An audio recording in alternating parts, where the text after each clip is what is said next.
get on the Hangouts on air. A lot of times, if you do it on your phone, it gives you problems. You gotta do it on your computer. You're having issues at all. But I don't know if it's the app. I don't know if it used to be that there was no problem, but even with other Hangouts, I noticed I had problems doing that with the phone. Honestly, I don't have any issues as far as get. There she is, just in time. Hey, oh Hey. yes. Honestly, I don't have any issues logging on. We are going to attempt a live today for episode 50. I don't think we're touching on too deep of topics today. 50. Hopefully, the government leaves us alone. Hmm. Look, But anyway, how you doing, Becky? Hey, how are you?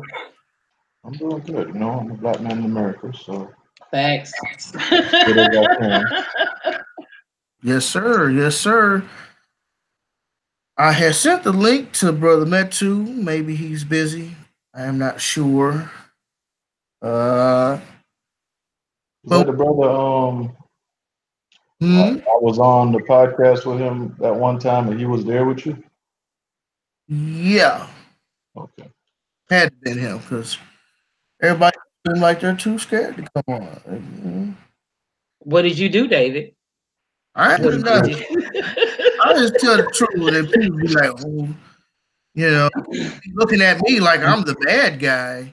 Can't do that. That's Like, because look, that's I'm because you not are. the bad guy. I'm just not afraid to say the things that everybody else is afraid to say.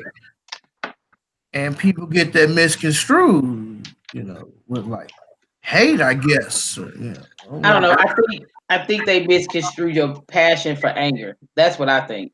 I don't think it's about what you're saying. I think they misconstrue your passion for anger. people be afraid. Or Oh, and people are Dave, too sensitive. That Dave too. got his hand up. He gonna say something.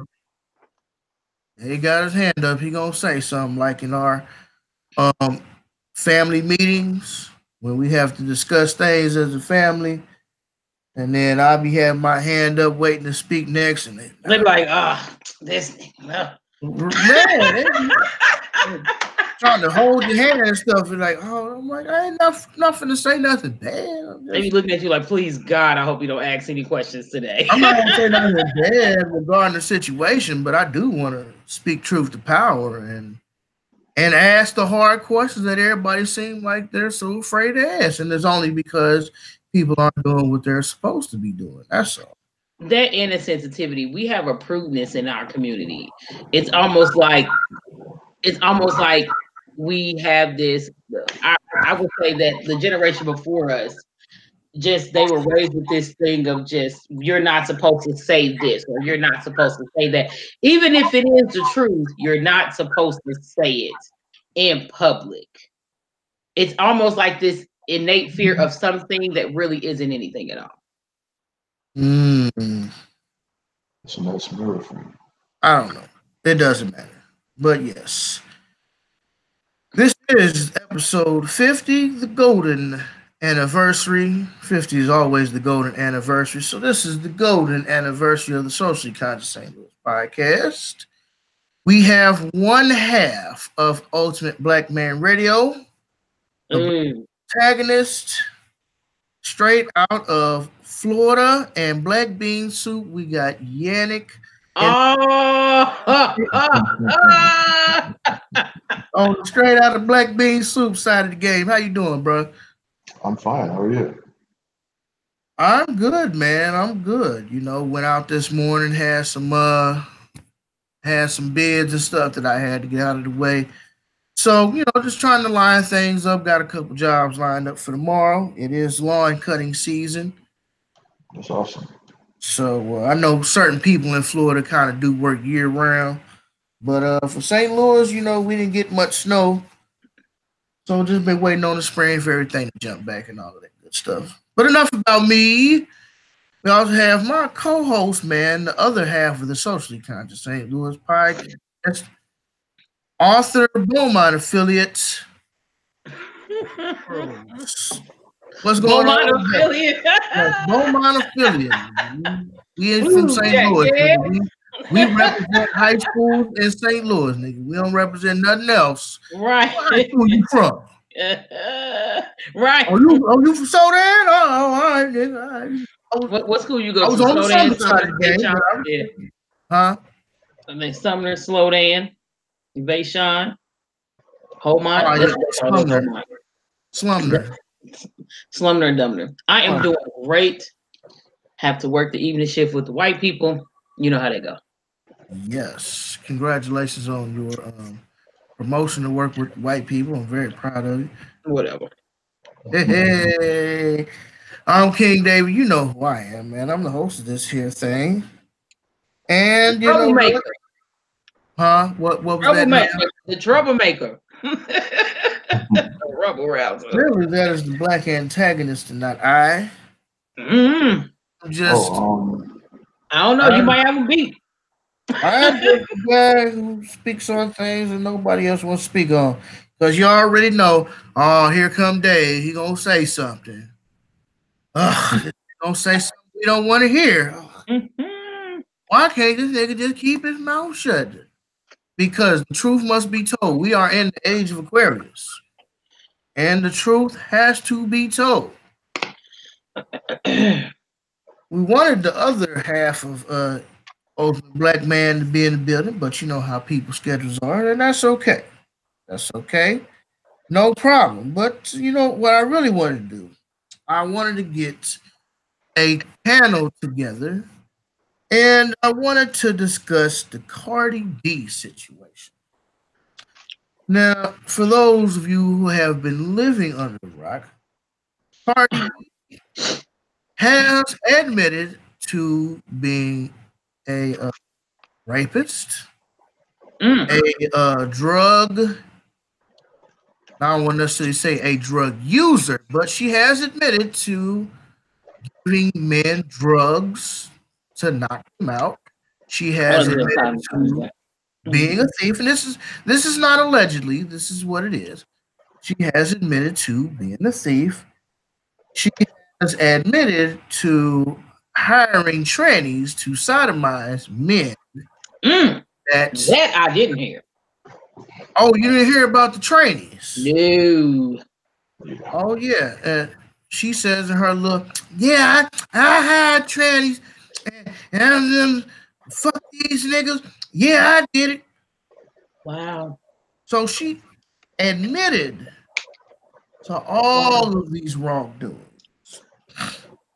But yet she hasn't received the backlash that, let's say a Robert Kelly, a Michael Jackson, or a Bill Cosby has gotten. And I would just like to start out asking the question, why is it that everybody can talk about Bill Cosby and Michael Jackson, has been dead for 10 years, but somebody who has came out and openly admitted to doing wrong and possibly doing harm to other men, and there's been no Me Too outrage, there's been no Time's Up.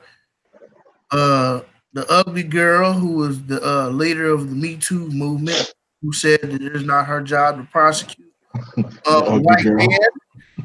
She hasn't said anything. Women have actually been co-signing the tomfoolery that Cardi B has been a part of, because apparently she didn't have any other choice. So, Yannick, please take us through why there has been a serious lack of outrage on the Cardi B drug raping side of the game. Well, okay. So I'd like to also, before I answer that, I wanted to also make the audience aware of the fact that while Cardi B was live saying that she just raped a bunch of niggas, immediately afterward, she started crying and saying, nobody was doing anything for me. I was by myself. I got you. Hold up. I got this part, Yannick. She goes, nobody helped me. Nobody. I had nobody, my nigga. Nobody. I was by myself. Nobody would help me. Nobody would fucking help me. There you go. Thank you so much. You did that justice. So what I think I think she knew what she was doing. She used to be a stripper. Strippers are manipulators. Like they're experts at it. Immediately after she just mentioned something she did that was completely illegal and fucked up, she go into immediate defense mode to try to get women, which we all know that they're gonna stick up for her, no matter what kind of bullshit she does. She go into defense mode, and it's men's fault. Like she had some Chinese fuck some dude that cheated on her, and she was raping niggas and drugging them and shit. And of course, the how do I say this? African American sympathizers, female sympathizers, just got on cold as usual, as we all expected. And yeah, Cardi B didn't do anything wrong. You know, she just signed a contract with Las Vegas. Yep. Like yesterday or something. I'm glad you said that. I was going to touch it. Yeah. So not only did she admit to drugging and raping men, apparently you get rewarded for drugging and raping men with a Las Vegas residency. Now I could be wrong, but I could have swore that a residency was for those who are sort of legends. I'm going to say on the downhill slope of their career. I will say a Las Vegas residency is usually reserved for someone who has an entire catalog of hits and who has tenure in the game. Eddie Griffin currently has a residency in one of the Vegas hotels. Eddie Griffin has been in the comedy game since at least the early 90s, so he has built up tenure, but Cardi B has dropped, what, one album? Maybe one album, two at the most, maybe a couple of mixtapes, but yet she gets rewarded with a Vegas residency. Becky, speak on that. That in the clothing line. Oh, she got the clothing line now. Yeah, she got the clothing line now. But I had this conversation for us. And people buying it. So it sold out. It sold out in 45 minutes. Her next collection after that sold out in less time than that. Houseway. Now I had this conversation with someone at work, and I wanted to get you guys' opinion about this. So we were talking about it, and I was saying how wrong it was, and this and that. I just didn't agree.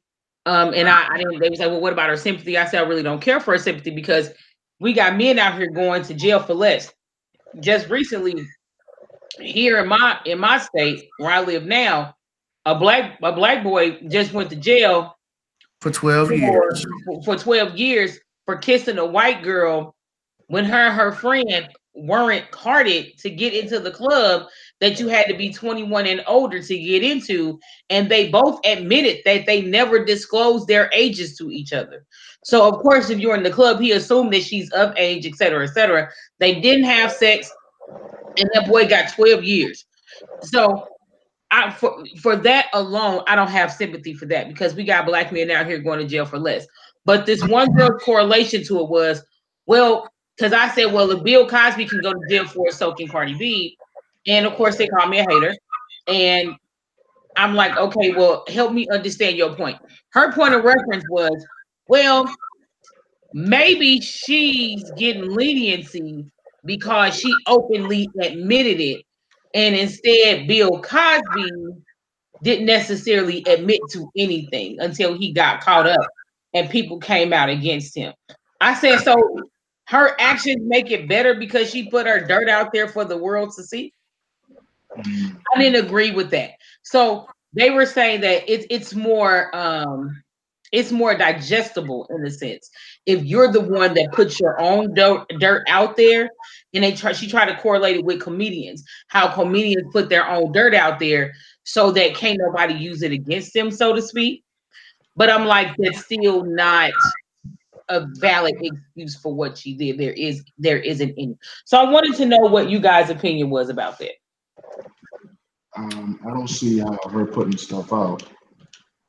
If Bobby Schmurder can mistakenly admit to killing people and get how many years in prison, I mean, he put his dirt out there, right? They convicted him based on his rapping. So he put his stuff out there, and then he went to jail for that shit. So I don't understand what's the problem here. The problem is that Bobby Schmurder is a dark-skinned black man. Bill Cosby is a darker-skinned black man. Cardi B is a light Dominican sort of Hispanic black. You know, her story kind of changes depending on when you ask her. You know, she's one of those, oh, I'm black today, but I ain't black tomorrow type of people. You know, it's kind of like, oh, I'm black when it suits me.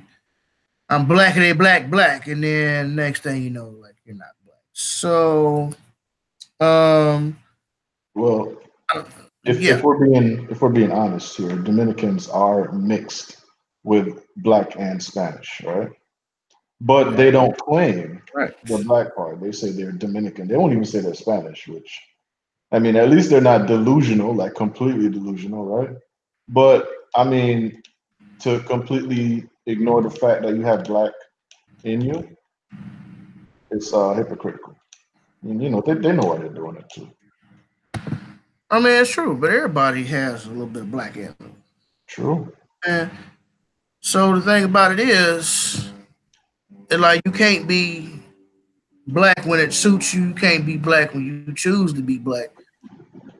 You know, like some of us can't just take off our black skin, like, oh, all of a sudden we're not black. You know, I definitely believe if she was a black woman, a full-blooded Beyonce type black woman, I think it would have been much a bigger issue.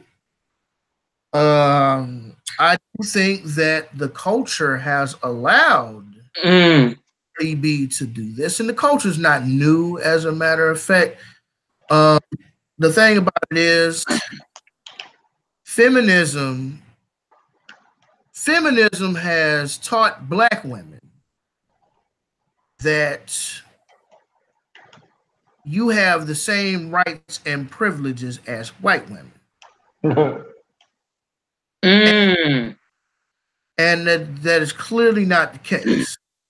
You know, if anybody's seen a Family Guy meme or episode where Peter Griffin, I think he was like a bouncer in the club, and he had this color scale. Dude had this color scale that's like, okay, you know, apricot color, you know, which is your, you know, your Caucasian white people, you know, and darker. Okay, oh, the dark one. Oh yeah, that no, no. So I think that's part of the problem. Now, of course, like I say, Cardi B is a lighter, fairer skinned, Afro Latina, whatever it is that she wants to claim herself to be today. I think that's got a whole lot to do with it because she was a full-fledged, full-blooded black woman. I think that the system will come after her. Oh, and can I get a little deeper here? What we're seeing nowadays with, you know, the boldness of racism and Trump and whatever is there's a deliberate effort to make being white or lighter skinned basically to give them passes. So, you know, you can do no wrong no matter what you do. Even if you rape or kill white people, you'll get off if you're a white person. They're doing this on purpose. It has like gotten so much worse like recently. Yeah. So You know, the funny thing is, here's the funny thing about this whole situation. The funny thing is, you do this, you openly admit to it, no charges, no, um, no nothing. Like nothing has been done. Like they run up in your house for less. Yeah. I think it's a whole lot to do with who she is. She definitely has the backing of the establishment because Yeah. all she does is talk about ratchetness. I mean, she's a stripper. What can you really expect from a stripper? I can't say all strippers are wretched like that, but I'll say most of them. I mean, I can say it. what's Becky? We know what them hoes do at the bottom up across the river. Facts. At the slip, we know what them hoes do at the pink slip. Now I'm not disparaging hoes, but we know what hoes do. Just like Gail told me, he's like, I haven't worked in 7 years. It'd be nice if I could find me a job. You haven't worked for 7 years. You can't find a job. We know what you're doing. You're selling pussy. Like, I'll just be perfectly honest. My first thought when you said that was, how can you not work for 7 years if you ain't rich? You work. You just can't. If you're rich, you're still working. You just can't put I slept with an old man for 8 years on my resume. Right. I mean, you can if you got somebody like me that could kind of doctor it up for you a little bit, give you all the aesthetics of being a hoe without actually saying it's a hoe and without you realizing it's a hoe. You know, things like customer service.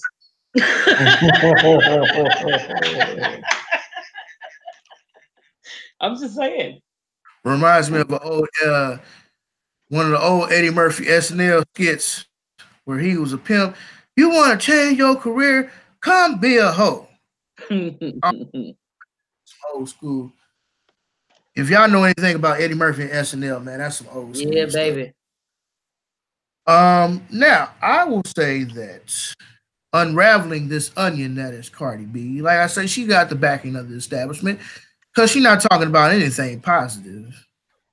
She clearly has no apprehension about stealing flows, stealing rhymes, stuff that would get you essentially beat up in the hip hop community back in the day. Yeah, but it's okay now, and we understand because all these so-called trap rappers, all these girls, all the little groups, the little nigga over here and the little nigga over there, and this little nigga right here, the little niggas. Everybody sound the same. Everybody doing the same. Now I would like to know what is it about the culture of men these days that will allow you to get tricked out of your position by someone who was a stripper. I mean, stripper and business kind of go hand in hand. So, Yannick, discuss with us why is it that these men these days would allow themselves to get drugged and raped and robbed by Cardi B? I mean, if you really want to get deep with it, I think that women being more independent has kind of put men in a place where they're not needed. Because, back in the day, a woman's already look, I need to get married because I can't do this on my own. I can't get a good job, blah, blah, blah, right? It might be unfair, so on and so forth. I'm sure there's a middle ground that could have been reached, but they decided to go far left. And now women don't need men to the point where men kind of need women more than they need us. So with a lot of these dudes, they don't have game, they don't have money, which, there's a large population of men without game and money. If they want sex, which, women aren't going to understand this, but it's something that's necessary from time to time. And when I say time to time, I mean very, very frequently for men. They might not find a willing participant. Because, a lot of these women out here, they don't need you. They don't need you for money. They don't need you for nothing. So they're looking for sex. They're looking for sex from men with means, men who they find attractive. They're looking at a different way than how they used to look at it. They used to look at it as well, shit, I need a man, so let me get a man. You Mm-hmm. know, nowadays they don't really need a man. So they're saying I don't need a man. What I need a man for? I can pay my own bills. I'm independent, whatever. So yeah, that puts them in a difficult situation. They got to go out there and look for it. And like I said, I'm not sympathizing with these dudes, but I'm saying that we have created a problem, and that is a quick fix for a lot of guys here. Just go out there and pay for it. Hey man, you ain't got to deal with the headache. You just go out there, do what you gotta do, get what you really wanted anyway, and keep it pushing, right? So they go, and I don't know why they would do that with a stripper. That's the worst. I mean, but hey, that's what they chose. Yeah. I don't even think it's so much about the fact that you pay for pussy. I mean, it's nothing new. Sex and money and drugs have been going hand in hand since sex and money and drugs were invented. Um, so I can't really say that buying sex is that issue. I'm just trying to figure out how should I say you allowed yourself to get robbed. If at least I'm just thinking about it like if you're messing with a complete stranger, someone who you don't know. Typically, you hide your valuables. You have somebody come to your house and do work on your house. Typically, you would take your valuables, your possessions, things that can easily be taken when you're not looking, you would put those items up. And I say that to say that one guy who came out saying that Cardi B drugged him and he don't remember anything afterwards. Dude went up there with like stacks in his pants. Like, first of all, he was already in the club, showing your money, throwing your money up in the air. That's a magnet for strippers. Like, that's a homing beacon for strippers. Like, he got money. It ain't no different than the chicks who are your cocktail waitresses at your casinos. They're looking to go to the people who are going to be giving the biggest tips. So you've already set yourself up to be a mark. Then you go up to the room with the chick, and you got all your gear on, like all. So you got your Gucci belt on, you got your Rolly watch, you still got all the money that you had in your pocket at the club, and then you go to So a hotel room of her choosing. Oh, they got a hotel. Like, you shouldn't be like, nah, bitch. I got a hotel room. And what? I'm just saying, like, bro, you could have been smarter on the man side of the game, not discounting what Cardi did was wrong, was definitely wrong. But on the man side of the game, you think that you would be a little bit more cautious around strange women. So can I explain that away too? Sure. Take it away. Okay. So a lot of these dudes, they don't know what it feels like to be the man. What I mean by that, you got a woman, you taking care of her, she taking care of you, she care for you, and she respects you. That's something that's also missing in our community. Respect for a man, right? Now, if those words that I just said sounds foreign to you, um, I invite you to think of the words respect for a woman. You've heard that plenty of times before, right? But to hear the words respect a man, now you're thinking that it's some chauvinist shit, right? So I digress. A lot of dudes don't know what it feels like to be respected by their woman. They don't even know what it is to be in a serious relationship where your woman's like, I love him, I respect him, so on and so forth. So an easy way to get money in America is, I'm sorry, easy way to get respect in America is by having a lot of money, right? So Mhm. These dudes walk into the club. That's why they spend all their damn paycheck as soon as they get it in the club, because they want to get respected. So You these get beta male yes. pros out here And you are know what? spending up their rent and mortgage. I think that I think beta males are creative.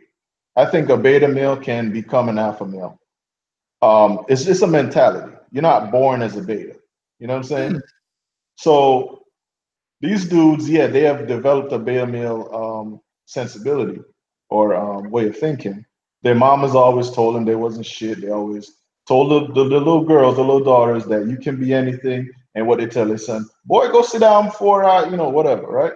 They've been getting negative talks from the day they were born. They don't feel like they're like, they can do it. They don't feel, the things that men need to know in order to succeed in life. So they coming from that kind of mindset. They coming from the fact that they never had a woman respect them. Their mama never respected them. They just out here.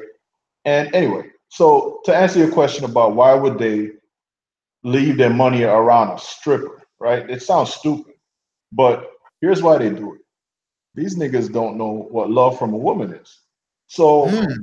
they have sex with a stripper or somebody you just paid to have sex with. And these niggas fall in love. Because they don't know what a love is from a woman. They don't even know that from their own damn mama, some of these dudes. Because their mama don't love them. They love their daughter though. Right? Hmm. So they getting sex. And every guy knows after sex, you in a great mood. You know what I'm saying? That's the best time to ask for something if you're a woman after you just done had sex with a dude. So yeah, like I said, these dudes, they trust it. They trust a hoe. Like to me and you, that sounds stupid, but they don't know what love of a woman is. They don't know what respect is. So you're gonna fall asleep with a stripper with $3,000 in your pocket, thinking that this bitch love you. These niggas ain't got no father figures, and it's showing. So you're saying that a lot of these men who got tricked out of the positions were raised by single mothers? Yes, I would make that assumption. I would say I wouldn't put it all on the single moms. I would say society as a whole has made these men feel like they're not needed, they're not necessary. The only time you're necessary to a woman is when you got money in your pocket. All right. Otherwise, they don't need you. So, do fall asleep with money in his pocket. Mm. Hmm. You know what? I would agree to that. I would definitely agree to that. I think a lot of these men did not have any father figures, didn't have an OG in the game. Somebody to pull their coattail and be like, hey man, that's a hoe. Hey, Willie D said it best, let a hoe be a hoe. Facts. Hoes are needed. Yo Gotti said it, a hoe gonna be a hoe. I'm sorry. You're not Hoes are sorry. needed. Well, no, those are the lyrics. I'm not sorry that you a hoe. That ain't got nothing to do with you being a whore. A fallacious woman ain't got nothing to do with me.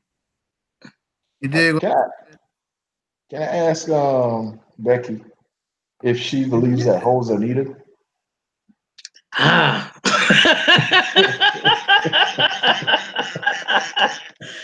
Oh, I don't know, man. That's kind of man. That's a question I've never been asked before. Is a hoe needed? Like, what hoe services do hoes provide? I would say no. Um, in the grand scheme of things, I would say no. Um, however, I see why they're employable. Employable, you say? Because I mean, honestly, most hoes provide services that most women won't do. That some women won't do. They provide services that some men actually want. I would say a hoe isn't needed if every man was the same, if every woman was the same, and everybody liked the same thing. However, that is not the case. We live in a very tangible world. So I would say in regards to that, I would say yes and no. I mean, they're not needed because I mean, it kind of like brings us down as women in a sense. How does it However, bring you down as women? in a sense, hell yeah. I mean, are you kidding me? Women just passing out coochie for nothing? Like, I mean, you just giving yourself who you are as a woman. It's so much deeper than just having sex with somebody. And you know what's crazy about that is a lot of women don't seem to think so. They think that like, oh, I'm just out here having sex and I can be just like a man and cut it off and it's nothing. It's so much deeper than that. You give away your essence of who you are as a woman every single time that you decide to go out there and be a hoe. So you mean But it's a tell lot of me problems coming with they being a giving hoe too, away man. they giving away pussy on the Oprah side of the game? You get some pussy. You get some pussy. You get some pussy. Everybody. Everybody gets some. I mean, for real, but it's like it's a deeper problem than what I think women realize. Women sometimes we as women think we can do what men can do, and we can't. We just can't. But it's a lot of problems that come with being a hoe, man. You have hoe diseases, hoe babies. Like you have a lot of hoe problems. Like yes, you have a lot of hoe problems. That like I always think of the consequences and repercussions of a situation before I think of the additives. You know what I mean? Like I kind of think of like all the problems that's gonna come with something before I be like, that's a good idea. Being a hoe, it may be lucrative, but that body gonna be worn down. Now, you could be a successful hoe, like what's that girl name that died at 40 that got killed off and was dating that old man that had that son who died too? Come on, she was a famous white hoe. There you go. You could be that kind of hoe, but everybody ain't that kind of hoe. People just out here regular hoes. And regular hoes out here in the working class, that body is gonna break down unless you decide to go and get your butt inserted at like some shady basement. But even at that point, your body's still gonna break down. So I mean, and you can't collect SSI off of that. Like it's just too many problems gonna be out. So me and my friends, we had this discussion, right? And we came to the conclusion that ever since the Kim Kardashian sex tape, like we saw Kim Kardashian, she was the first quote unquote. I mean, she wasn't a celebrity when she came out with a tape, but you know, yeah, because of rage. She was famous for hanging out with Paris Hilton. Right. So we saw her climb up to be a billionaire based off of being a hoe, right? So her mama was a madam, a good one at that. I agree. What you mean was? So we came to the conclusion that since that happened, a lot of women decided that they were going to try to take on the whole culture. But to be a hoe, you have to not have feelings in the game. It's a business. It's a level up. It's a step up, right? For example, a hoe is a gold digger, right? Not in the sense that she having sex with a lot of people, because a gold digger don't do that.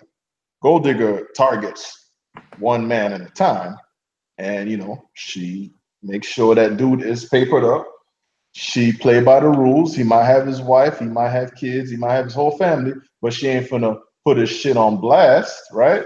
Yeah, because she a professional side piece. She a professional. Kim Kardashian, has she spoken ill of any of her previous, you know, men that she has messed with? No, because she understands the game. A lot of these women out here, they think they can be hoes, but they don't understand the game. The game of being a hoe is you don't catch feelings. You don't put niggas on blast.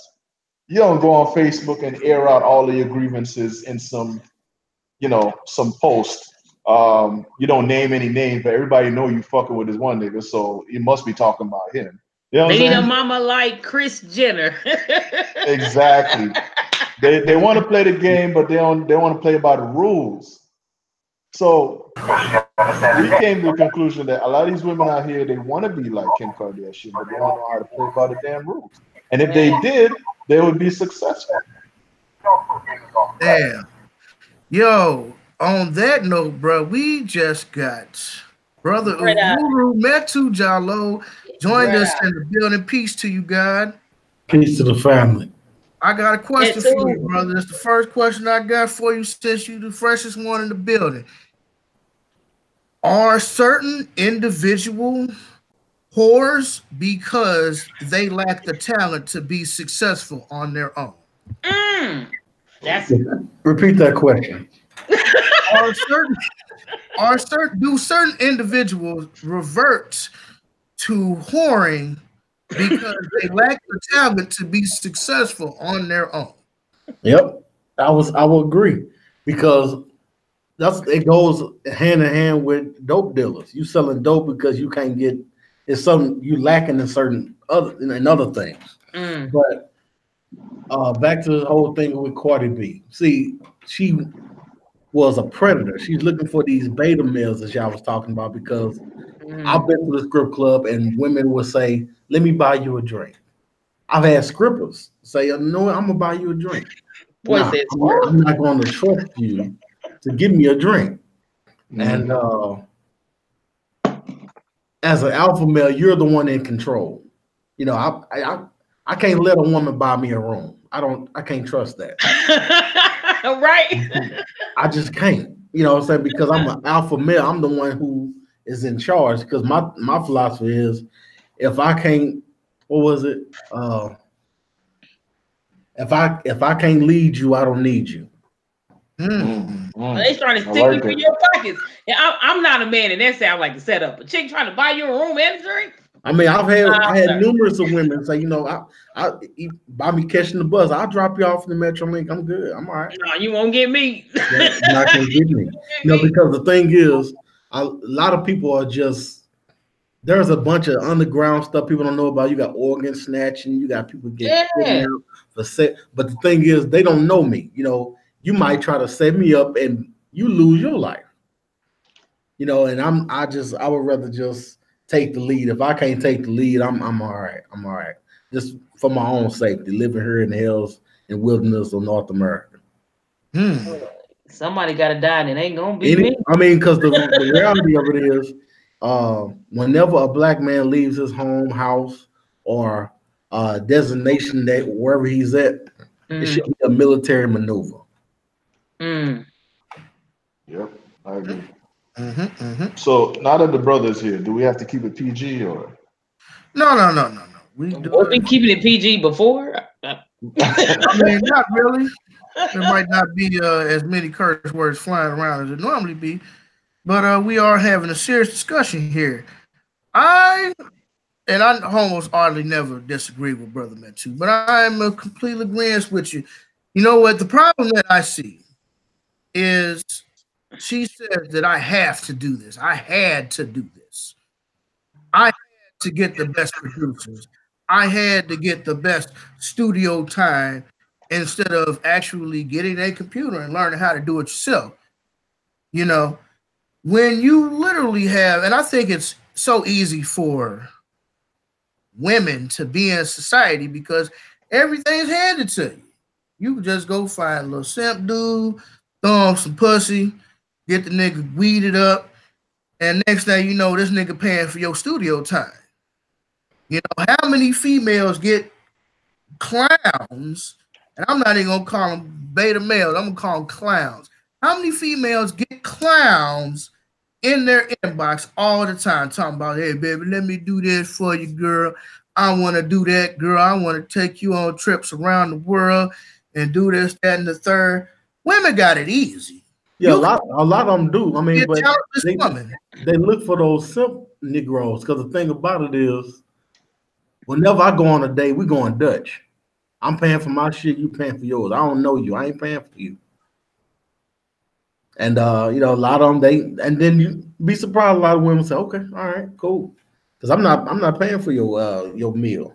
You pay for your own meal. Especially living here in America, the woman is the one who have the most jobs, who's making the most money, and I'm gonna be catering to you. Nah, that's not gonna happen. But I'm just not gonna be in a position where I'm gonna let a woman dominate me because a lot of these women, it's about control. And I can't do that. If I can't lead you, I don't need you. I respectfully disagree with the brother on going Dutch. We'll go into it. I believe that dating is when you take a woman out on a date, you're letting her know the kind of lifestyle that you can provide for her. Men being providers. So for me to say that we're gonna go Dutch. But I don't take women out on dates. We decide to go on a date. You're gonna pay for yours, I'm gonna pay for mine. I'm not gonna ask you, hey, let me take you out on a date. It's gonna be a mutual understanding, and you're gonna pay for yours, I'm paying for mine. My ability to pay for your meal and my meal and your meal does not show that I have financial stability. It just shows that, see, what you start off with, you're gonna have to end off with. When you start doing stuff like that, they're gonna expect that all across the board, and I'm not gonna start that way. Oh, all right. So I didn't know we was gonna have this kind of discussion. All right. So I got a question for you, sir. If you plan to lead your woman and you expect her to defer to you, how can you not? Because what you said was, I believe you said, you don't want her to get the wrong idea. Basically, this is not what it's going to be. It's not going to be, where I pay for everything and so on and so forth. Am I correct in that assumption? Is that what you mean? In a sense, see, what I'm talking about is a date. Once you become my woman, is a whole different ball game. Like my fiance lives in East Africa, and I literally told her that you're no longer your parents' responsibility. You're my responsibility. True. So different than dating. If we're dating, you pay yours, I pay mine. Once we realize that what's happening is like it's going to be legit, then things kind of change. But don't put all that financial burden on me just because you're a woman. Don't play that game. And jumping in, I think that's what Nick Cannon was actually referring to, because he got a lot of flack for saying that his women ain't got to work. But his thing is, if you're my woman, I already have the financial means for you not to work.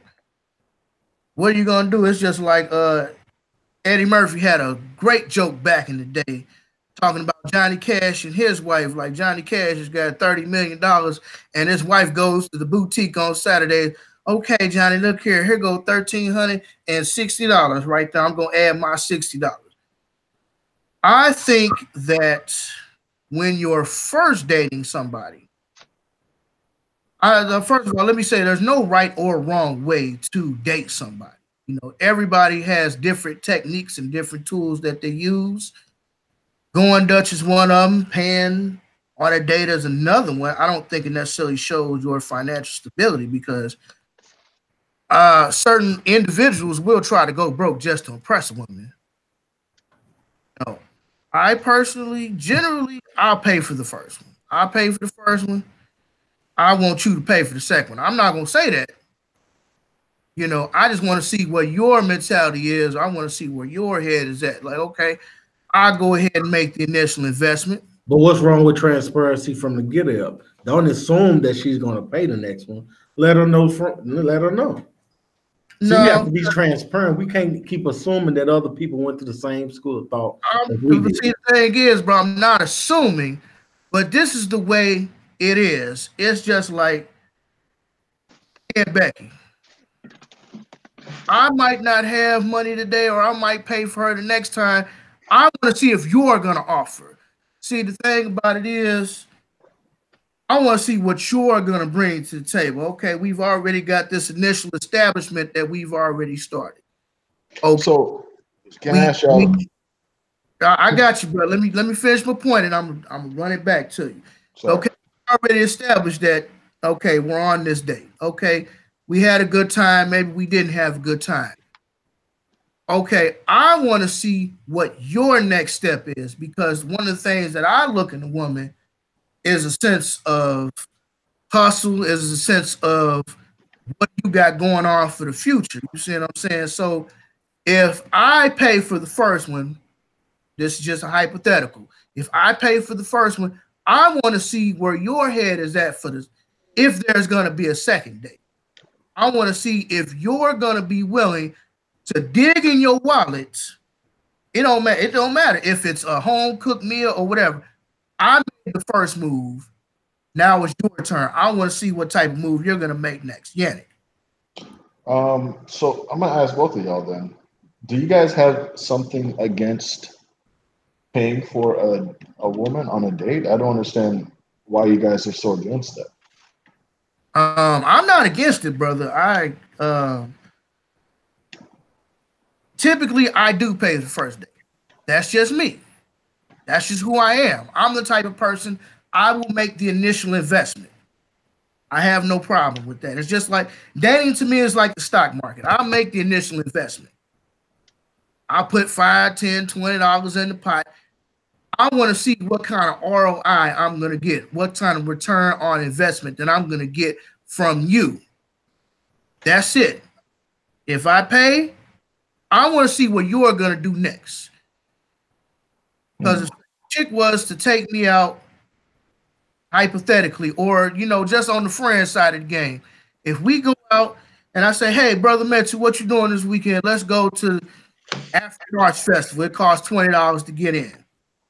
Okay, if he don't have $20, I'll chip in. I'll pay the $20. But the next time I want to see what Metsu's gonna do for me. That's how I judge people's relationships about the ebb and flow. There's people who constantly take, and there's a person who's gonna give to you more or equal to what you're giving them. That's how I look at all relationships. I make the investment. I want to see what kind of return that I'm going to get. And the brother? Okay. I'm not against paying. See, my first thought is on the first day, I want to see, are you worthy of me giving my money on the next date? I want to see that first. I'm just not going to give it up because I'm still a strong believer in the first impression is the last impression. And then by me being around women, I just realized that a lot of them judge you based off the amount of money you can spend on them. I'm not going to spend the initial amount. See, me, I'm in a financial situation that I can take care of my woman. But I need to know, are you worth me investing in? Because sometimes I've been on many dates. This just by experience. I've been on many dates. The first time you spend all this extra money, and you're like, damn, I did all this for nothing. But what I'm realizing as I pull back, I'm let her pay, and then she pay. But as the brother said, I'm gonna see where this is going to go. Now, my question is, brother, why would you go all out on a first date? A lot of women expect it. They try to see. I don't care what women. I'm asking. No, I'm saying I'm not gonna go on out.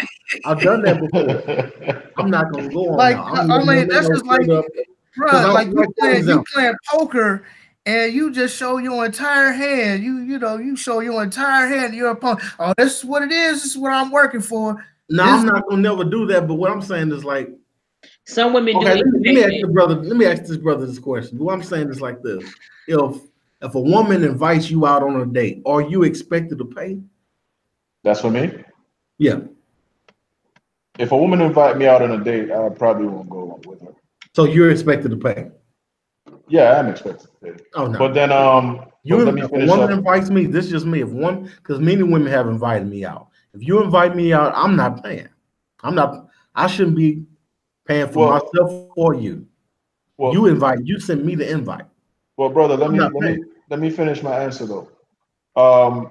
If I get invited out on a date by a woman, she's already exhibiting masculine energy, and that's not somebody that I could take seriously. Anyway, so it would be a waste of my time to go out on a date with her. Wow. Now that I have to disagree with you, bro. Right, I do too. I have to disagree with you. I disagree as well.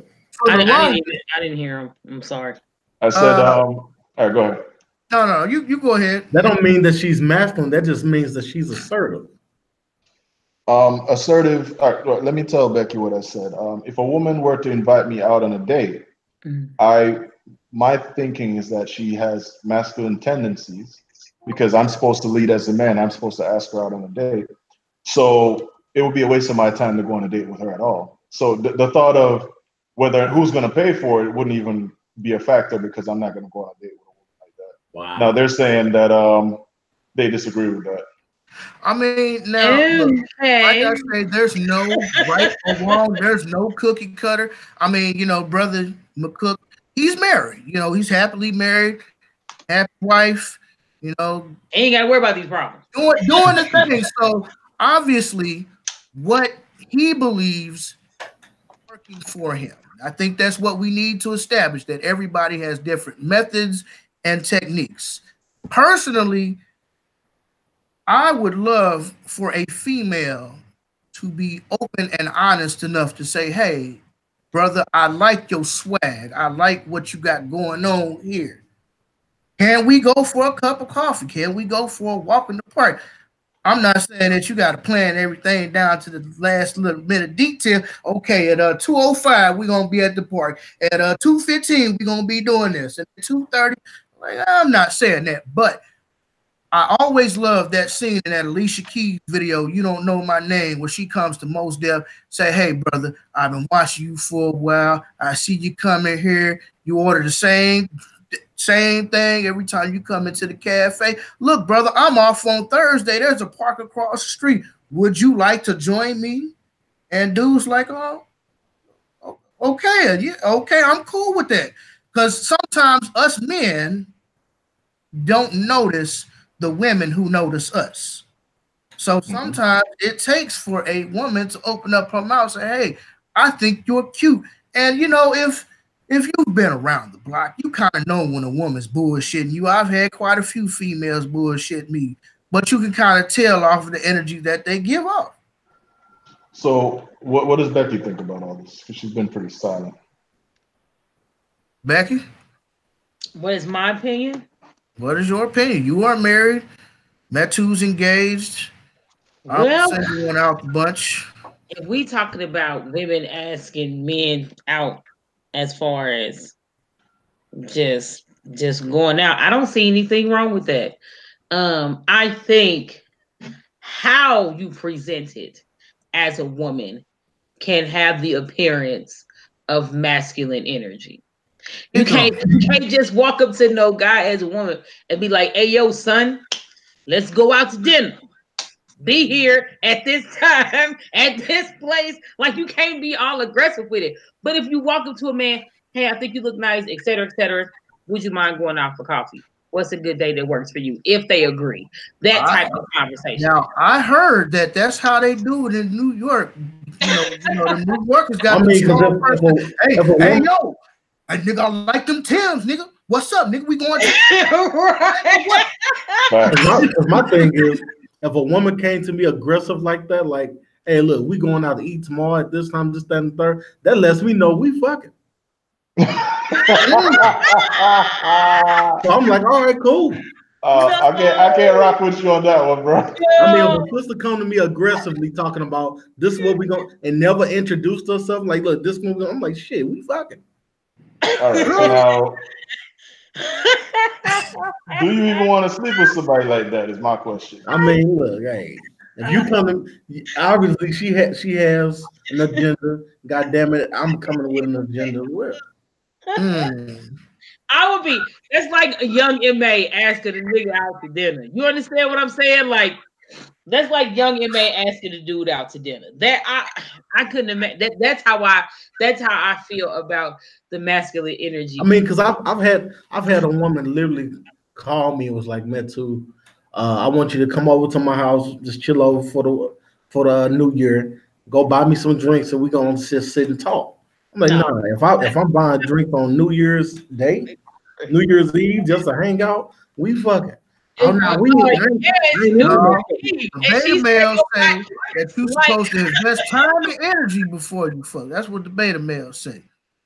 But I mean, personally, I don't think there's nothing wrong with the woman asking a guy if they want to like go out for coffee or something. See, there's a difference between asking and demanding. If you demanding, that's what I'm saying. To do something, then I know we fucking. Well, all right. Now the brother. Oh, go ahead. As a man, how can and this isn't me questioning you. This is because I got 3 men on the panel, so I'm trying to just ask the question. So I hope that's understood. What? As a man, right? As a man, how do you accept that as a man for a woman to come to you and demand something of you in that manner? Can I say something? Sure. And it will answer your question too. All right. So the brother said, if a woman asks him out on a date, that's basically prerequisite for sex, right? No. All right, go ahead. If you ask me, what I'm saying is, no, don't miss me. What I'm saying is, if a woman asks me out on a date, my assumption is she's paying. You ask me. But if they ask in the manner that I presented it, so basically, whoever asks should pay. What you're saying, but then you say, if a woman asks me out, we fucking. Didn't you say that? No, I said if she comes to me aggressively in the manner that I presented it, then the assumption is right. that If you coming to me, hey man, look, we going out tomorrow. She's demanding. Yeah, okay, we fucking. So I know this ain't gonna go no further. So all right. So if a woman came to me like that, two things gonna come through my head. First is that's very masculine, very aggressive. This is probably a woman that is only good for fucking. And I mean, okay, if we're gonna fuck, we're gonna fuck. So you're agreeing, huh? So you're agreeing. They agree, but they don't agree. I see where he going. I see where no Williams side of the game. No, I do agree what he's saying. If she come off masculine and she come off strong, then yeah, that is a prerequisite for sex. Now, if she just asks you out, well, actually, that's another thing too. Women will ask you out on a date. They'll come off aggressive, but then when you try to make your move, they'll be like, "Well, aren't we going to go out on a date?"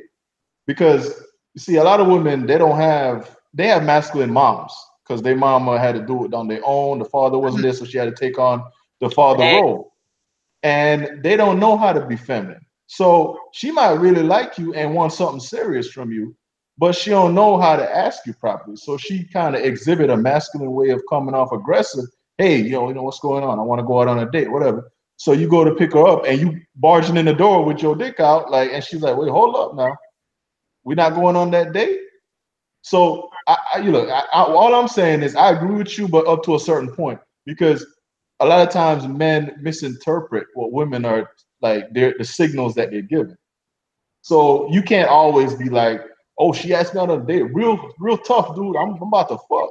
You can't. No. What I'm saying is, I agree with you. What I'm saying is, depending on how the approach is, if a woman just come to me and say, "Hey, man," or she just don't know me, like I've been looking at you for a while, and I just want to know, could we go on a date? You know, I know this nice little place down the street. Could we go out this weekend? Are you available? All right, cool. I'll let them know I'm available, and it wouldn't mind going. Let's do Dutch. You pay your way, I pay mine. All right, then cool. I'm gonna let it be known up front that I'm not paying for you on this first one. If she asks you out. If she come out to me aggressive, as we talked about before, I'm like, I know this ain't gonna last long. Let me go and get them. Help scratch her back, and I'm gonna scratch her. She scratch mine, I scratch her. But there's no right and wrong, as the brother Dave said. There's no right and wrong in it. But my thing is, I'm not going to pay on the first date. I'm me personally. Some men won't do it. That's fine. Me on first date. Wrong is allowing yourself to get caught up in stripper game. That's wrong. Right. So, but I just want to understand. You're saying regardless of how she asks, you're not paying on first date, or if you ask her out and you mean right by this woman, you're willing to pay for it. Which one is right? If I ask her out, of course I'm gonna pay for the date. Gotcha. But if she asks me, then she's paying hers. I would never ask a woman to pay for my meal. I'm just not gonna do it. I don't want a woman to pay for me. I don't want a woman to take me to the place. I'm an alpha male. I'm gonna do that on my own.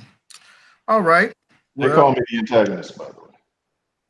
Yes, he is the black antagonist. And we got Brother Huru, R. Quarles, Lady Q, and we got King David in the building. So let's switch gears here real quick. I think we have exhausted the Cardi B situation. First of all, let me say rest in power to Brother Nipsey Hustle. Sad what happened to the brother. There's a lot of back and forth been going on through social media about whether or not this conspiracy, quote, stops at the street level or does it go up higher into the government chain. Who would like to touch on this and give their thoughts first? Anybody? Because we know that COINTELPRO is very real. Well, I'll start off. See, reason why I know is more than street. There's many reasons, but one of the big reasons is they arrested this guy. Now they got him in police custody, and they want to protect him from the population of prisoners because they don't want nothing of detriment to happen to him. Why are you protecting this man? Why? So that's something up with that. And then just the way that Nipsey was shot, 5 times in the chest and 1 in the head, he came back twice. So it looks like somebody said, make sure this dude is dead. If it was just random, it would have been just 2 shots and ran. Because he shot him twice, first time, and shot 2 other people. One brother shot in the back, so the other 2 people survived. So Nipsey was shot twice the first time. He hit the ground, but he rolled over. Dude came back, shot him 3 more times. Nipsey lifted his head up. He popped him in the head, came back. See, that's not no street stuff. Street stuff, as long as you fall, we out of here. There is some other stuff to that. That's why we got to go back and look at what happened to our brother Fred Hampton of the Panther Party, December 4th, 1969. Righteous. I'll be right back. You guys continue on with this conversation. I'll be back in like 30 seconds. All right. Good. So, black men, I just had to stop. What are some questions that you would like to ask black women and get an honest response about?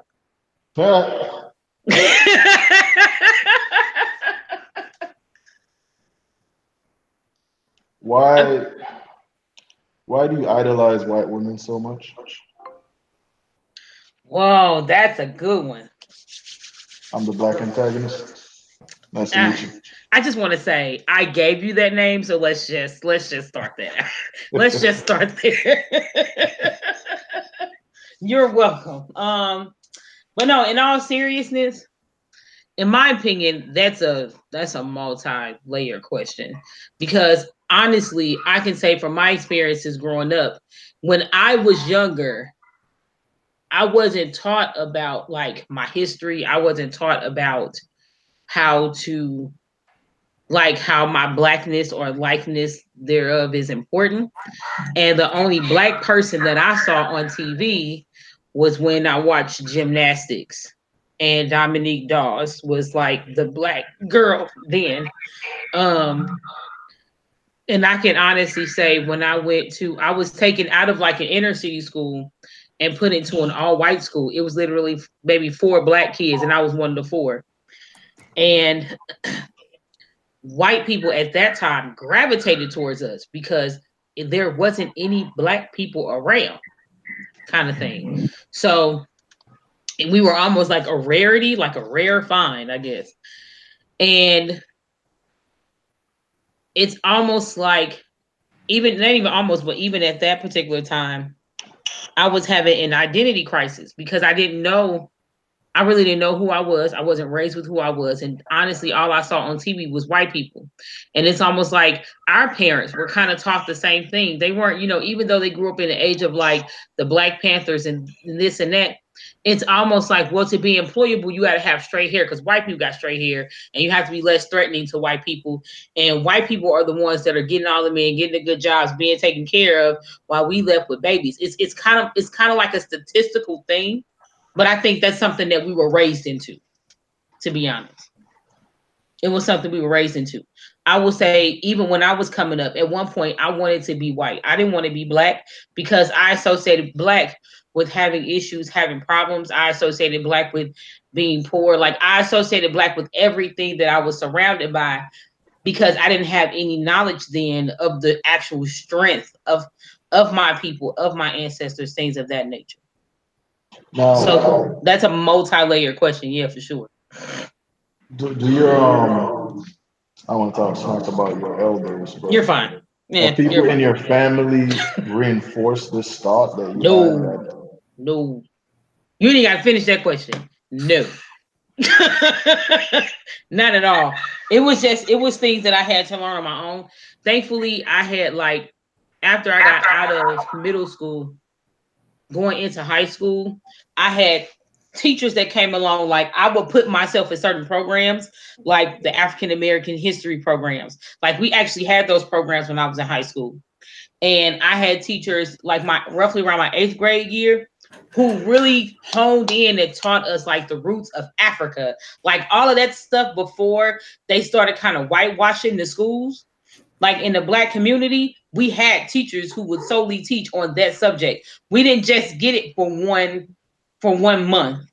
We had classes that were dedicated to teaching Black kids about who they are, their community, etc. So luckily and thankfully, I had those type of things coming up, but they didn't happen until roughly like 8th grade high school year. But my family as a whole, they didn't celebrate Kwanzaa. They like my stepdad was big into like Black Panthers and all that type of stuff, and he would teach me things. But my birth mom, not at all. Not at all. My aunts, uncles on my mom's side of the family, not at all. My birth dad side of the family, like my dad died when I was 4. So their side of the family, they got hit by the drug epidemic. So everybody was either on drugs or doing their own thing.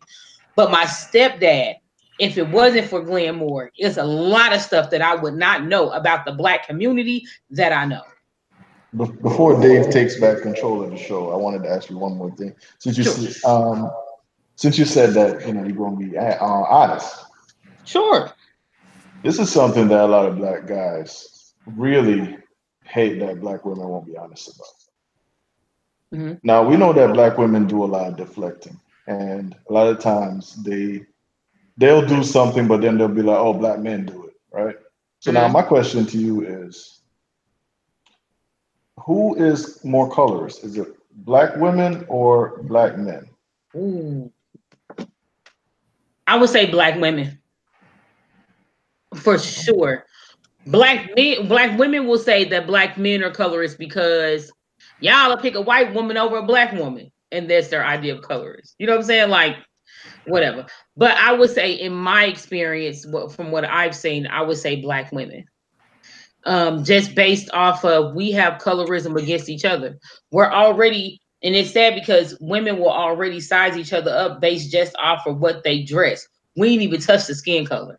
Then when you get the skin, that's a completely different thing. I was thinking about this last night. I had a conversation with this girl that I used to work with, and she would always say that, man, I used to get so much hate from the dark-skinned girls because I'm light-skinned. And she was Kelly was gorgeous. Kelly is gorgeous. Beautiful, short, light-skinned girl, beautiful hair, pretty eyes, very smart, successful, all that type of stuff. And she never carried herself like, I'm better than you because I'm Black. Her thing was, we all Black in here. But no, you light-skinned Black though. That's a different type of Black because you light enough to be white. In my experience, Black women are more colorist with each other than Black men are.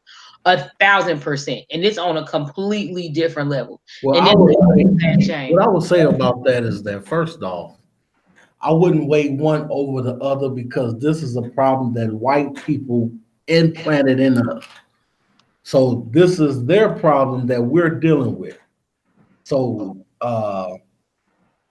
there's not a Black man problem. There's not a white woman, a Black man's problem.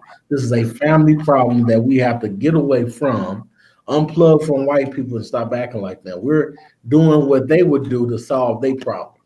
You know, even when you look at the Nipsey Hustle thing, this is something that white people orchestrated. It's had nothing to do with Black folks. See, what's crazy is whenever we do some stuff, they'll point out, whenever one of us do something, all y'all Black folk need to get y'all shit together. But when white folk do some shit, he was a lone wolf. He did that on his own. He was mentally disturbed. This is a problem that we're acting like white people. So, brother, I didn't come on here to actually argue, but I find myself disagreeing with you a lot here. That's fine. Are you saying that Black people can't call out Black people on their BS? Because if we do, then we are doing what white people want us to do? No, I didn't say anything about calling us on the BS. What I'm saying is we're acting like white people. How? In a sense of what? The self-destructive stuff that we perpetuate, But when you look at the black family, what's going on with the black man, what's going on with the black woman, this is not our nature. This is not our culture. We're swallowing other people's behavior, and we're saying, oh, this is how black people are. We need to get our shit together. We need to stop acting like white people.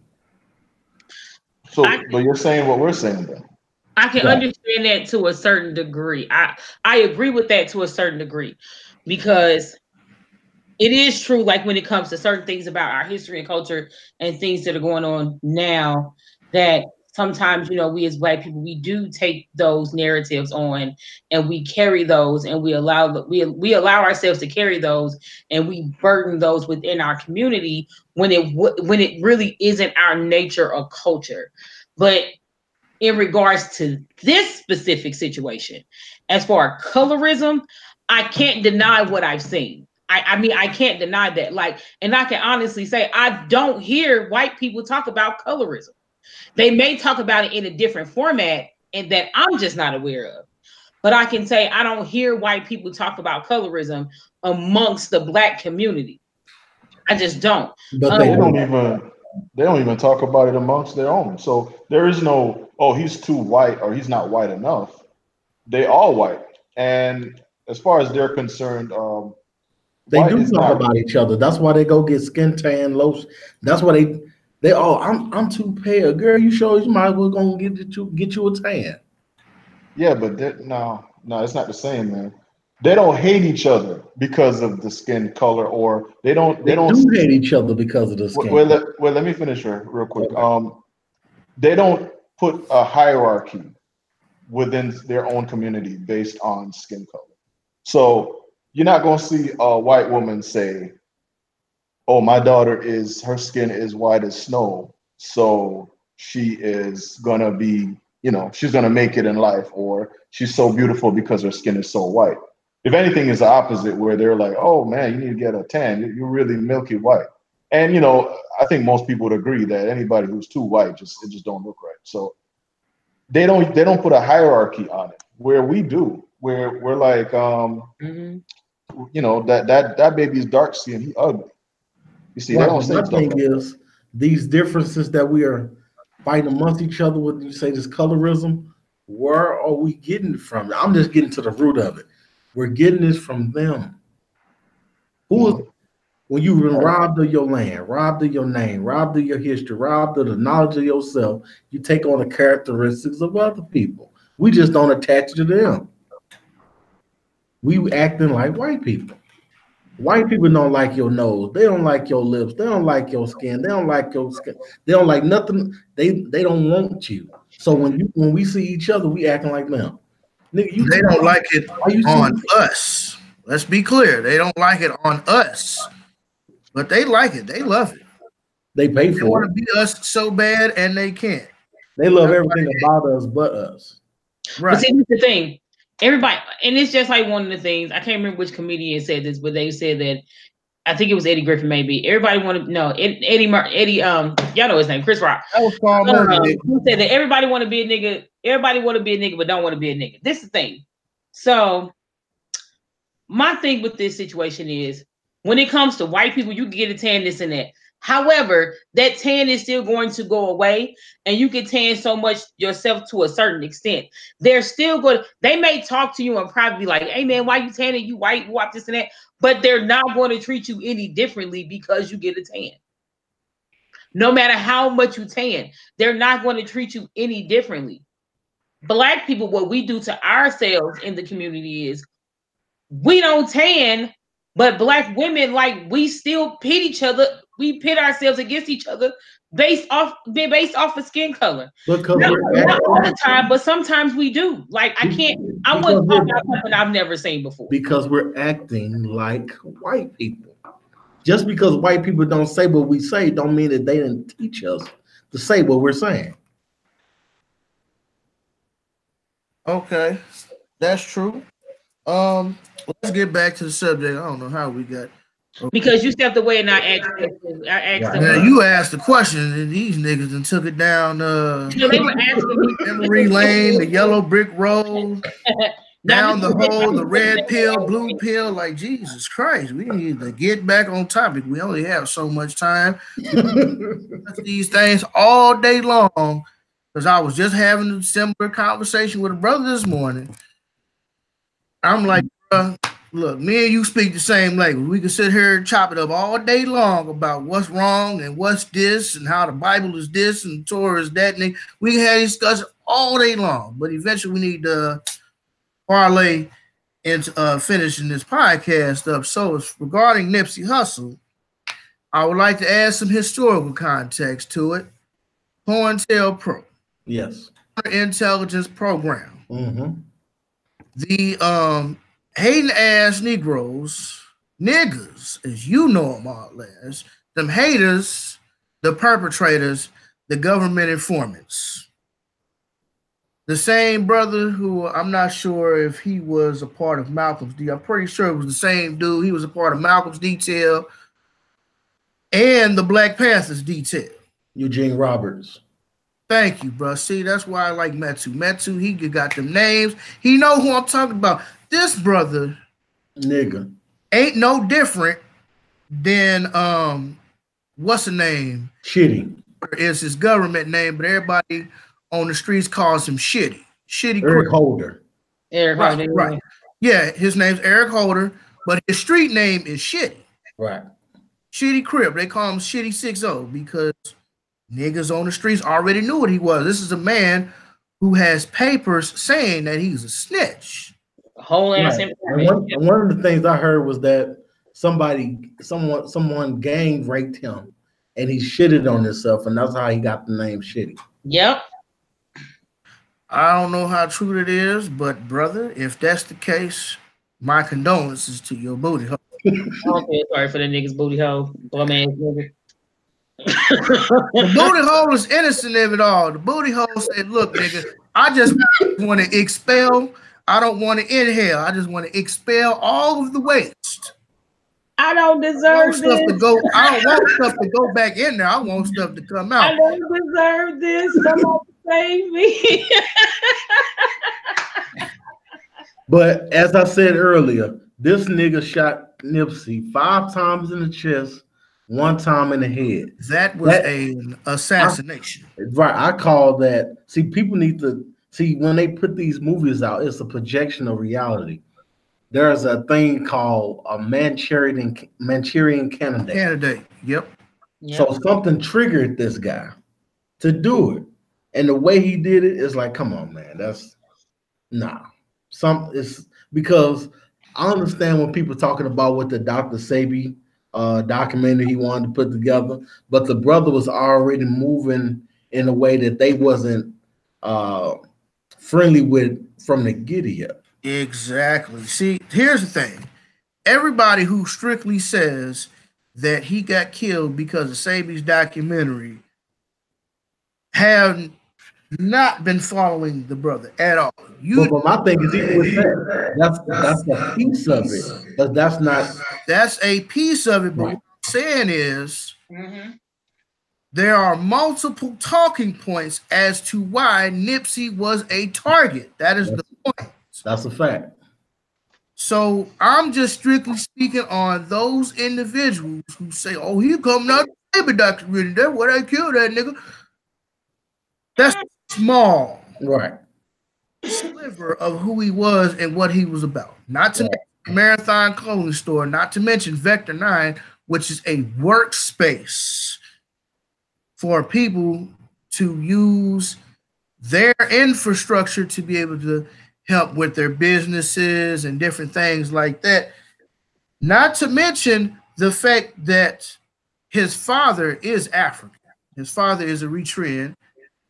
And his father took him and his brother back home. And that completely revolutionized his thinking. Not to say that he was a coon before. No, I'm not going to say that the brother was a coon before.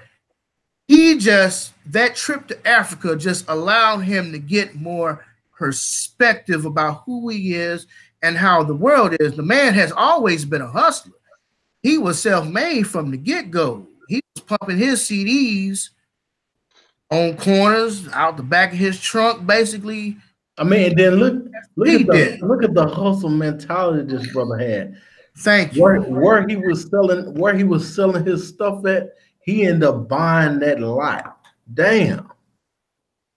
And another thing, he knew where the foot traffic was. And one of the things a lot of people don't know is that one of the buildings that he bought, I'm not exactly sure if it's that specific shopping center, but one of the buildings that he purchased was owned by like this little racist Chinese dude or whatever. You seen Menace to Society, hurry up and buy. He one of them type of Chinese, Asian, Vietnamese cats. Oh no, you no touch counter. No. Nigga ended up growing up and bought that establishment that dude said he couldn't put his hands on the counter. That's revenge. That is the ultimate revenge. He didn't cry. He didn't say, oh, hands up, Black Lives Matter, don't shoot me, nigga. He said, you know what? I'm going to get my money together. And when I get my money together, I'm going to come back and I'm going to own the facility that your bitch ass got your little shop in. So now, bitch ass nigga, you pay me rent. So he was on some other shit besides just the Sabi documentary. I'm like, yeah, that's part of it because holistic and natural doctors have been disappearing. Anybody who blows the whistle, CDC, the Center of Disease Control, comes up missing. Bodies is in the river, never found before. Even though they teach you how to cook up dope on TV, Breaking Bad, but it's okay because it's white people doing it. But you niggas ain't supposed to do it. But back to the point. If you take what happened with Eugene Roberts and apply that to everything that has happened from then to now, through the welfare generation, through the crack generation, through the mass incarceration generation, on up to today, how can you honestly say that there's not a bigger agenda around the fact that this man died? Now, I've never been to LA, but Lawson and Crenshaw, what I understand from LA cats, Lawson and Crenshaw is one of the busiest intersections in LA. Hello. Welcome back, Yannick. So, cross Lawson and Crenshaw, what a nigga hood is at? What a nigga grew up at? What a nigga slang dope at? So, you mean to tell me on a Sunday, that's like you trying to speed through Fairground Park on a Sunday when you know everybody and their mama gonna be up there. So, you mean to tell me that you could just shoot a nigga? Now, you know, we talking about the good days before the police stopped allowing you to ride through the park on Sundays when people used to pull up and kick it and play basketball and grill. Back in the day when St. Louis was cool. Not saying St. Louis not cool no more, but the atmosphere has changed. But when we was allowed to go through Fairground and O'Fallon Park and these parks that and the third when niggas is kicking it, so you mean to tell me that, first of all, you didn't know that this man was at his store getting clothes for his homie who just got out the joint? You know that if you didn't have exterior stores, how could you get away as Lawson and Crenshaw in the middle of a Sunday when California traffic is horrible? How can your girlfriend or whoever, your getaway driver, how can your getaway driver not get charged? Oh, you didn't know nothing, so I guess you didn't know that. Well, you're free to go. Allegedly, she said, I didn't know what he was going to do. But in criminal law, that's called an accessory. Guilty by association. Right. That's called being an accessory. You don't have to know. I know. Oh, I know. They call you don't have to know. She drove the car, though. She drove the car, which means you're an accessory. Right. So if you take all of that into account, and we know the hip hop cops was basically modern day COINTELPRO, you know, People like Nas and KRS-One have spoken about the hip hop cops. There's documentaries on it. Pretty sure you've seen it. If not, you can look it up. If their greatest fear is the rise of a black messiah, considering the fact that Dr. King did not die at the hotel, in fact, he died at the hospital, and the fact that I just heard today that Nipsey Hussle was not actually dead at the scene. Yep, because he was like, "Oh, his words was, oh, you shot me, but I'm good." And when he heard that Nipsey was still alive, he came back and shot him twice. And the last shot was the one that killed him. Wow. So you gonna run up in the middle of he shot him in the head 5 times in the chest. Yep. The first shot was not in the head. It was in. They shot him twice in the stomach. 3 times again, and then once they came back twice. Look at the video. Yep. You got to, because his order was to make sure he's dead. That seems like somebody is giving you an order, like, don't come back until. Right. Don't you come back here until. Then you talking about somebody who was just in prison for catching a body. Yeah. And you let him out, and then his bail is only like $7 million. And here's the kicker. And these are just all of the facts surrounding the case. Here's the kicker. You kill a man, you run, and then a day and a half later, you show up at a mental institution. Now, let's just forget about all of the cameras that are there. You know, there's a camera on every street corner. Nipsey had cameras on his building. There was cameras across the street at the gas station. There were cameras. Them same cameras that allegedly didn't catch Juicy Smollett getting beat up by these Jamaican white supremacists. Nigerian. Right. So all these cameras, and you elude the police for 2 days? The title of your book, and nobody seen you. So you just elude the police for almost 2 whole days.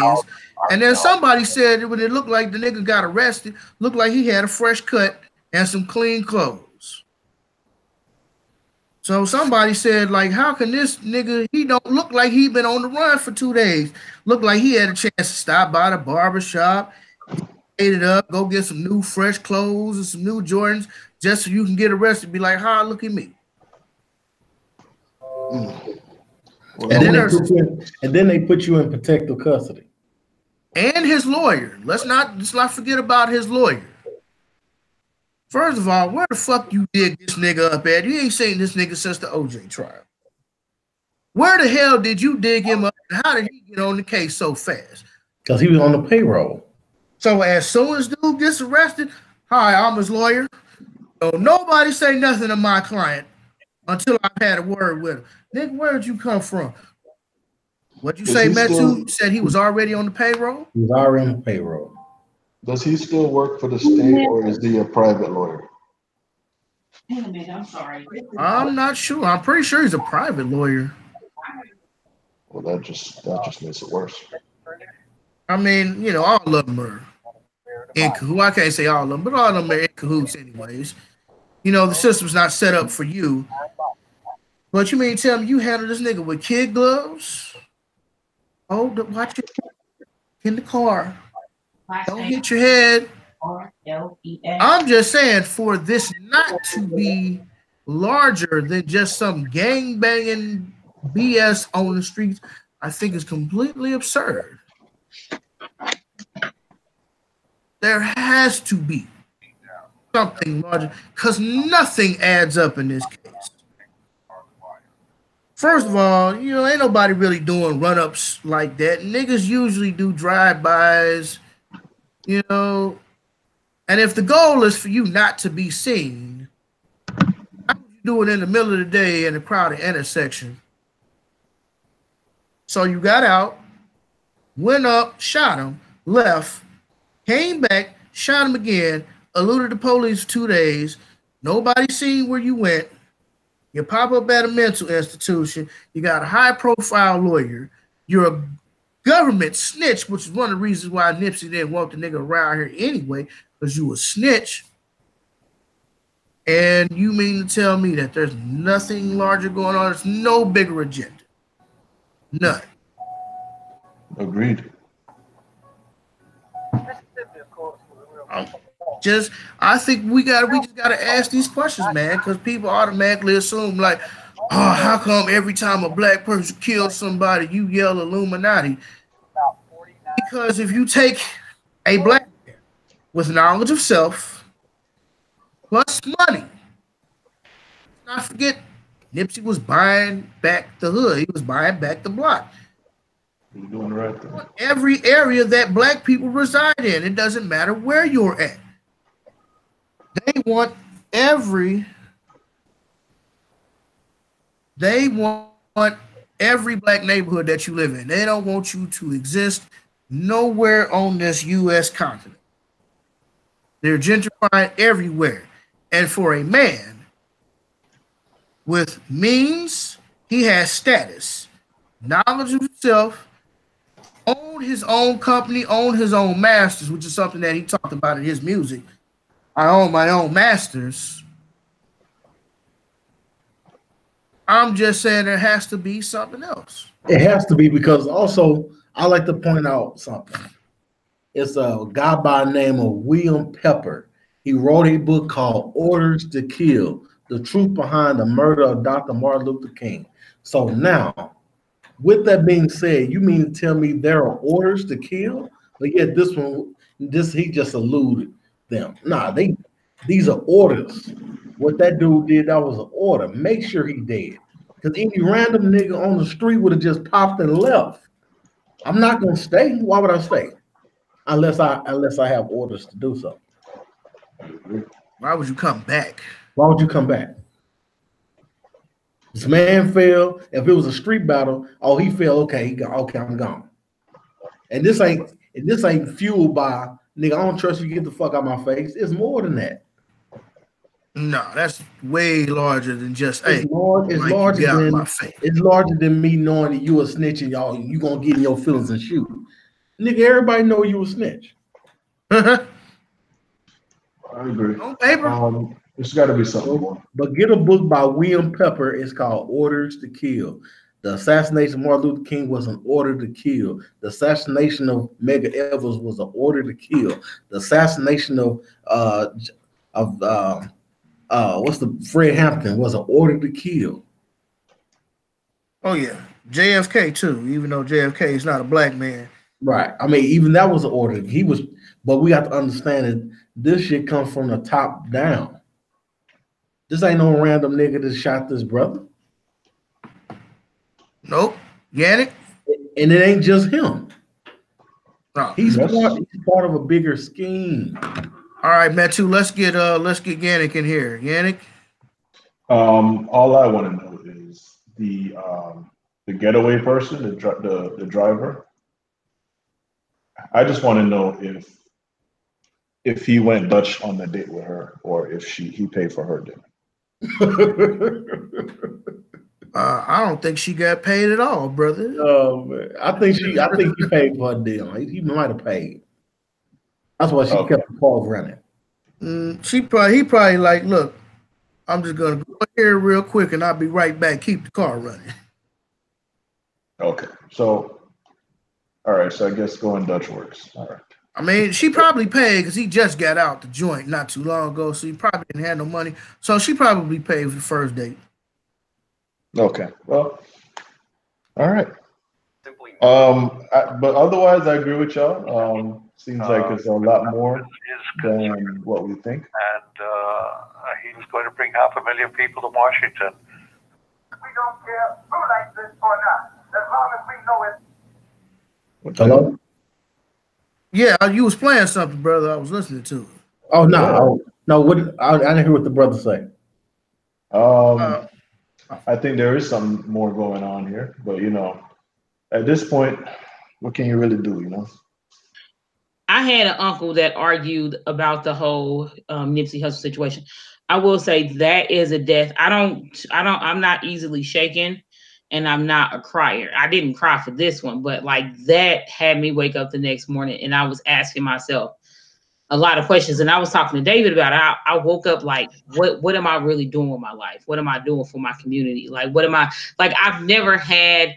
I don't get frazzled over death, to be honest with you, and I really don't get frazzled over like a celebrity death. But that was one death that I was like, dang, like that situation, like that's something that just didn't settle with me. And I take death pretty easy, you know what I mean? But I had an uncle who was like, well, nah, man, they only did it because he was a snitch. And I'm like, I just can't look at it at the baseline of that. I think it was something a little bit higher than that. And the fact that old boy played guilty, and the fact that for what stuck out to me was how he came into the courtroom. He didn't come into the courtroom just like a regular killer. I've seen cases like celebrity cases where people have been accused of killing somebody and they weren't as protected as Eric Holder was. Like they had him in a bulletproof glass like case type thing, surrounded by officers. So much so to where the brother who tried to prosecute y'all know his name, OJ Simpson, was standing in front of him and he pled not guilty. And even after people saying that, they were still like, no, they just did it because he was a snitch. And I'm like, you cannot be either that stupid or that illogical to think that they're doing all of that because he killed the brother and he was a snitch.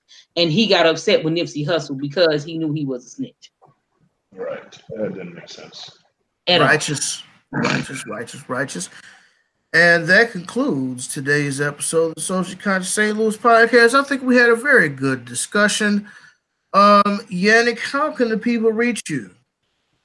You can tune in to my partner, Gabe, at Ultimate Black Man Radio. Just type that into your YouTube. And we have discussions about, relationships. Sometimes we do popular culture like what you guys do. Right. Metu, brother Huru, what you got going on? How can the people reach you? Okay. I partner up with a sister named Marshada Caradon, and we have a podcast called Projects the Pinnacle. And what she does is get the people mindsets from thinking of projects to a higher level of thinking. And we on Facebook every Tuesday and Friday from and starting at 12 o'clock. People can interact. You can get at me on there, or you can just contact me on Facebook. It's Metu Jallow, METUJALLOW. Send me a friend request. I'm a promoter. I'm a graphic designer. If you need any logos, flyers, banners, whatever you need for graphics, I do that as well. So that's how you can get in contact with me. Righteous, man. Everybody go check out the Projects, the Pinnacles podcast. I just like that name, man. The Projects, the Pinnacles. That's big values, man. I like that, bro. You should put that on the shirt. I will buy that. Yeah, we already have the shirt. People can order the shirts, and as I said, this sister, she's a former school teacher, and she's actually telling us what was really going on in the schools, and a lot of stuff I learned myself. I did not know they took penmanship out of schools. I had no idea. Really? Yeah, I knew that. They don't teach them cursive for nothing like that anymore. Yes, we had shows where she interviewed her daughters, and they sat back and tell what's going on in the school, because now she unplugging them from the school system. And now, I'm giving her information, and I'm teaching her on the level of consciousness of who we are and what's supposed to happen and how to do things. And she's just lit. So this Friday, we having a discussion at 12 o'clock about I forgot what the subject gonna be is, but we got it out. She got it all together. Every time we do it, she have all her receipts ready. So whoever have any questions, she's a former school teacher, and she just want to raise Black women out of the mindset of thinking of projects or stuff within a system to a higher thinking, and that's what the pinnacle is, the people. Yes, sir. Yes, sir. Amen to that, brother. Preach. Hallelujah. Hotel. I can't say. Lady Q. Yes. You have something that you would like to promote, yes? Well, you can reach me on Facebook, Instagram, and Twitter. Same name, Lady Q1502. Also, I am still working on my book. I'm almost done with this book. But I don't want to give out too much until after it's done. Which I need to give with Brother Metu about. I will be hollering at you on May 1st. You've been bullshitting. Yeah, I'm telling you. I gotta have surgery, man. So I kind of been tunnel vision. What? Surgery? Me know what your surgery, sir. Yeah, I gotta have surgery on April 30th. So I kind of been tunnel vision on that. So I want to, but I do got to get with Brother Metu about that because I don't want nobody else to do my book cover. So I'd rather keep it in house with the family. I'm trying to tell you, man. What about me? Do it for you. But like Metu got that same day turnaround, boy. I know. He's something, he'll get it. All right, it's done. How you like that? Boom. I know. And I'd rather keep it in house. I'd rather keep it in house. I don't want to go to no white people to get it done. I'm sure it's like good graphic designers, but I'd rather pay our people and plus the family stuff. Metu as well. When I get some more ducks in a row, we're gonna be coming out with a line of t-shirts. Oh, God help us. So that should be fun. But let me see. You can reach me on either one of my Facebook pages, Dave Landrum or David Landrum. I'm currently in Facebook jail in both of them. Because Marty Locks does not like it when you talk about his issues, like Hugh Hefner putting a minor in Playboy, but yet it's okay for Cardi B to do what she does. Okay, anyways, so on the Facebooks, whenever they decide to let me out of jail, which is supposedly going to be the 13th, I'm going to be back in there eventually because Facebook does not like when you tell the truth, and that's okay because I mean, it's just social media anyways, but that's beside the point. The Overweight Lover on IG, Moorlawn St. Louis on both Instagram and Facebook, man. We got a little special going on. For $150, you get a lawn cut, you know what I'm saying? You get a hair trim, and you get your landscape cleaned up for $150, man. That's going on through May.